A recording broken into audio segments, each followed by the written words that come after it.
Bonjour et bienvenue dans notre rétrospective de 2024. Qu'avons-nous appris sur l'alliance politico-militaire et économique entre le Burkina Faso, le Mali et le Niger? 2024 a été marqué par la signature d'un traité de défense mutuelle entre les États du Sahel. Ils ont également harmonisé leurs efforts de lutte contre le terrorisme et à l'égard de la présence française sur leur territoire. L'Alliance des États du Sahel, créée en septembre 2023, a été officiellement actée le 28 janvier 2024. Simultanément, le Burkina Faso, le Mali et le Niger ont quitté la CEDEAO, jugée sous influence française, tout en maintenant leur appartenance à l'UEMOA pour limiter les impacts économiques.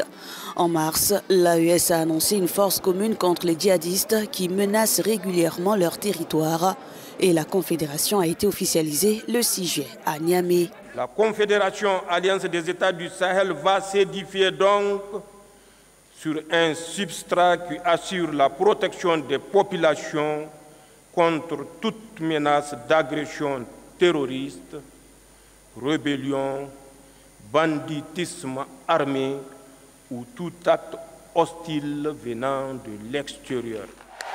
En plus des pactes de non-agression, des partenariats économiques et monétaires ont été signés entre les présidents Assimi Goïta, Ibrahim Traoré et Abdourahmane Tiani. Face à l'hostilité grandissante contre les bases étrangères dans le Sahel, le Tchad a ordonné le départ des troupes américaines stationnées à N'Djamena en avril. Le 16 septembre, après 11 ans de présence et de coopération, les États-Unis ont officiellement retiré leurs dernières troupes du Niger. À l'occasion du premier anniversaire de la charte de Liptako-Gourma le 17 septembre, le président Assimi Goïta a annoncé le lancement d'un passeport biométrique ainsi que la création d'une banque d'investissement et d'un fonds de stabilisation pour soutenir les projets de développement dans le Sahel. Le 22 novembre, les pays de l'AES ont signé à Niamey un accord mettant fin aux frais d'itinérance, rendant la réception des appels voix et SMS gratuite dans la zone. Cependant, cette année, le pacte de défense a été marqué par de nombreuses attaques terroristes, dont une à Bamako.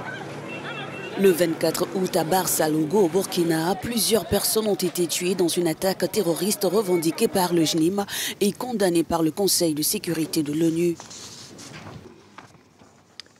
Au Niger, 3 jours de deuil national ont été observés le 25 juin après la mort de 20 soldats et d'un civil dans la région de Tillabéri.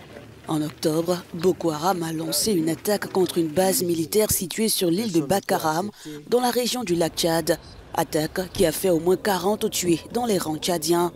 Dans cette lutte sanglante contre le terrorisme, le Mali a célébré le 14 novembre l'an 1 de la reprise de Kidal, cette ville du nord aux mains des séparatistes Touaregs où l'armée n'avait pas repris pied depuis mai 2014. 8 chefs Touaregs ont été tués par l'armée le 1er décembre, dont le plus connu Fahad Haj al-Mahmoud.